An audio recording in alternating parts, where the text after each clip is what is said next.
एक लड़का था, ठीक ठाक घर से था। पता नहीं उसके मन में ऐसी क्या जची कि उसने ठान लिया कि उसको यूपीएससी क्लियर करना है, उसको आईएएस ऑफिसर बनना है। उस लड़के ने जोश में आके बहुत सारी बुक्स खरीद ली। उसने यूट्यूब पर बहुत सारे स्टडी चैनल्स को सब्सक्राइब कर लिया। उसने बहुत सारे ऑनलाइन कोर्सेज का सब्सक्रिप्शन ले लिया। वो नए शहर में सेटल हो गया। उसने अपने पेरेंट्स को, रिश्तेदारों को, दोस्तों को, सबको बता दिया कि कोई भी उसको डिस्टर्ब नहीं करेगा, because he was going to become an IAS officer. He started his study. उसने अपनी पढ़ाई शुरू की। उसके एग्जाम को 10 महीने बचे थे। उसने शुरुआती 1 महीने में बहुत जबरदस्त पढ़ाई करी। He used to sleep only 4 hours, 5 hours a day. But the problem was he could not sustain. उसकी मेहनत केवल 1 महीने चली। His motivation expired. वो तंग आ चुका था पढ़ाई से। वो पढ़ाई से इतना चिढ़ने लगा कि वो वापस धीरे धीरे अपने उसी पुराने बोरिंग शेड्यूल में आ गया। And he could not clear the exam. ऐसा हमारे देश में बहुत सारे स्टूडेंट्स के साथ में होता है। देखो, जिंदगी में सक्सेस पाने के लिए मोटिवेशन केवल 1% काम आता है। Rest 99% is nothing but self discipline. From day 1 to day 1000, day 2000 you must have to follow the schedule. जब एक बॉक्सर ओलंपिक्स में गोल्ड मेडल लेकर के आता ना, तो उसके लिए उसका सेल्फ डिसिप्लिन सबसे ज्यादा रिस्पॉन्सिबल होता है उसको वहां तक पहुंचाने के लिए। लोगों को केवल इतना पता लगता है कि कोई है इंडिया से जो बॉक्सिंग में गोल्ड मेडल लेके आया है, बट नोबडी नोज कि उस कुछ ग्राम के गोल्ड मेडल के लिए that boxer sacrificed his all pleasures, his all comfort Jones. उस बॉक्सर ने पहले दिन से लेकर के 10वीं साल तक वही शेड्यूल फॉलो किया है जिसको कुछ लोग बोरिंग कहते हैं। उसने जंक फूड को छोड़ करके 10 साल तक कार्ब, फैट एंड प्रोटीन इनके बैलेंस पे फोकस किया है। उसने हर मौसम, हर साल डेली बहुत घंटे प्रैक्टिस करी है, बहुत पसीना बहाया है। ये लोगों को लगता है कि उसने गोल्ड मेडल के लिए गेम खेला है। No no my dear, no. उसने गोल्ड मेडल के लिए नहीं बल्कि खुद के सामने और पूरी दुनिया के सामने ये प्रूफ करने के लिए गोल्ड मेडल जीता है कि वो एक नॉर्मल लाइफ नहीं जीना चाहता। He deserve something better.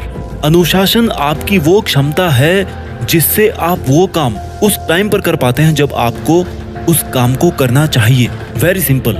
और उस काम को करने के लिए ये जरूरी नहीं कि आप उस काम को पसंद करें या ना पसंद। यस माय डियर, दिन में 15 घंटे किताब को सामने रखकर 3 साल तक मेहनत करना एक बहुत ही बोरिंग प्रोसेस है। कोई नहीं करना चाहेगा, बट इससे कोई फर्क नहीं पड़ता कि कोई उस बोरिंग काम को कितने साल तक करना चाहेगा या नहीं करना चाहेगा। It doesn't matter. फर्क मुझे तो इस बात से पड़ेगा कि मुझे वो काम करना है, चाहे कितना ही बोरिंग हो। Once I have taken the decision, I have sacrificed my self to the self discipline. पहले आप डिसीजन बनाते हो और फिर डिसीजन आपको बनाता है। पहले आप सेल्फ डिसिप्लिन के रूल सेट करते हो और फिर सेल्फ डिसिप्लिन आपकी लाइफ सेट करता है। ऐसा लाइफ में बहुत बार होता है जब आप अपने किसी फ्रेंड से काफी सालों के बाद में मिलते हो और वो आपसे बहुत ही बेटर पोजीशन में होता है। उस टाइम पर हो सकता है आपको उस टाइम पर उससे थोड़ी सी जलन हो, but the fact is that he followed his rules always. लोग बदले होंगे उसकी जिंदगी में, but he did not change himself. उसने अपने सेल्फ डिसिप्लिन को अपनाए रखा। When we talk about self discipline, we must have a clear goal in our mind कि आप करना क्या चाहते हो। भाई, आपको उस टारगेट को अनकंडीशनली फॉलो करना है। आज आपको 2 चीजों में से कोई एक चीज को चुनना पड़ेगा। First is self discipline and second one is regret, अनुशासन या पश्चाताप। आप अगर अनुशासन चूज करेंगे तो आपको सफलता मिलेगी या नहीं मिलेगी इसकी कोई गारंटी नहीं है, बट इतना जरूर कंफर्म है कि कभी आप अपनी लाइफ में अगर पीछे मुड़ के देखोगे ना, तो आपको कभी पछतावा नहीं होगा। अगर आज आप अनुशासन चूज करते हो तो इसका दर्द आपको कुछ वीक्स, कुछ महीने या कुछ साल तक हो सकता है, but if you dare to choose regret, तो भाई पछतावा तो होगा, लेकिन इतना बुरा होगा ना कि आप उस टाइम अगर कुछ करना चाहेंगे तो भी कुछ नहीं कर पाएंगे। आपको सफल होने के लिए दूसरों से ज्यादा स्मार्ट होने की जरूरत नहीं है। समझो इस बात को।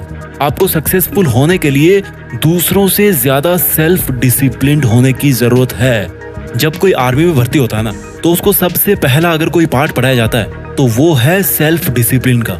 Discipline to perform his duty at any place, at any situation, at any cost. तब जाकर वी विन अ वॉर। और जो हमारी ये लाइफ है ना, this is also not less than a war. इसमें गोलियां नहीं चलती, खून खराबा नहीं होता, but a war is a war. और जिंदगी के इस युद्ध का असली विजेता बनने के लिए अगर आपको सबसे पहले कुछ सीखना है, that is only self discipline. Now question comes, how to become self discipline. Step number 1, सबसे जरूरी चीज है सेल्फ डिसिप्लिन को बनाने के लिए गोल सेटिंग। आपकी लाइफ का एक लक्ष्य निर्धारित कीजिए। आपको क्या लगता है आपको लाइफ में क्या करना चाहिए? आपको क्या लगता है कि कौन सी चीज आपकी लाइफ में सबसे ज्यादा जरूरी है? Is it your self respect? Is it money? Is it a job? और इज इट अ रिलेशनशिप? कोई भी आपका लक्ष्य हो, it doesn't matter. Step number 2, मुझे ये काम करना चाहिए।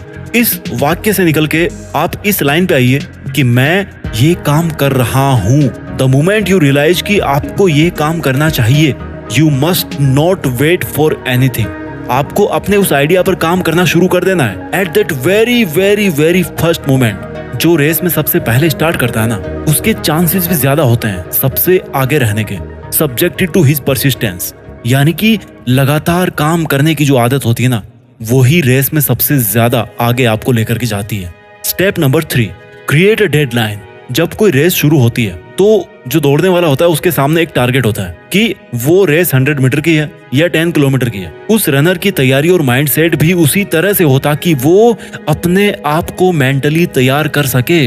मैंने बहुत पहले एक वीडियो में कहा था कि किसी भी काम को करने के लिए आपको उस काम को सबसे पहले अपने विचारों में करना होता है। सबसे बड़ा काम होता है किसी भी काम को करने का पहले खुद को ये समझाना कि मुझे ये काम करना चाहिए, मैं ये काम कर सकता हूँ या मैं इसी काम को करने के लिए बना हूँ। You have to win your self, so you must set a deadline कि मुझे ये काम करना है और कितने समय में करना है। हो सकता है आपका लॉन्ग विजन हो 10 साल का, हो सकता है आप वहां पर 5 साल में पहुंच जाओ, बहुत अच्छी मेहनत थी आपकी, या हो सकता है आप 20 साल में भी ना पहुंचो, बट रफली you must set a target कि यार ये काम मुझे 10 साल में करना है।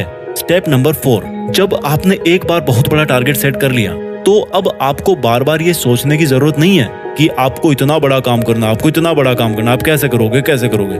आपको केवल इस पर ध्यान देना है कि आज के दिन में मैं कैसे उस मंजिल के एक और कदम पास जाकर के खड़ा हो जाऊं। वो जो टारगेट है ना, that should work like a magnet. जो चुंबक होती है ना, वो लोहे को खींचती है अपनी तरफ, है ना। तो वो जो मंजिल है ना, that is magnet and you are iron my dear. आपको केवल आज पर ध्यान देना है, आपको केवल आज का काम करना है। भगवान ना चाहे बट हो सकता है हम में से कई लोग इस दुनिया में 10 साल बाद रहे ही ना, बट हमारे पास आज तो है ना। Step number 5, create habits as soon as possible. आपको कुछ आदतें छोड़नी पड़ेगी, कुछ बदलनी पड़ेगी और कुछ नई आदतें अपनानी पड़ेगी। आप एक पेपर लीजिए, जानता हूँ बहुत बोरिंग काम, आजकल कोई नहीं लिखता पेपर पे, ठीक है, मोबाइल में लिख लो। वहां पे आप नोट करो कि आपके अंदर आज की डेट में क्या क्या अच्छी आदतें हैं जिनको आपको और बेटर बनाना है, कौन सी बुरी आदतें हैं जो आपको कंप्लीटली छोड़ देनी है, और ऐसी कौन सी आदतें हैं जो आपके फील्ड में बड़े लोगों के पास थी लेकिन आपके अंदर में नहीं है।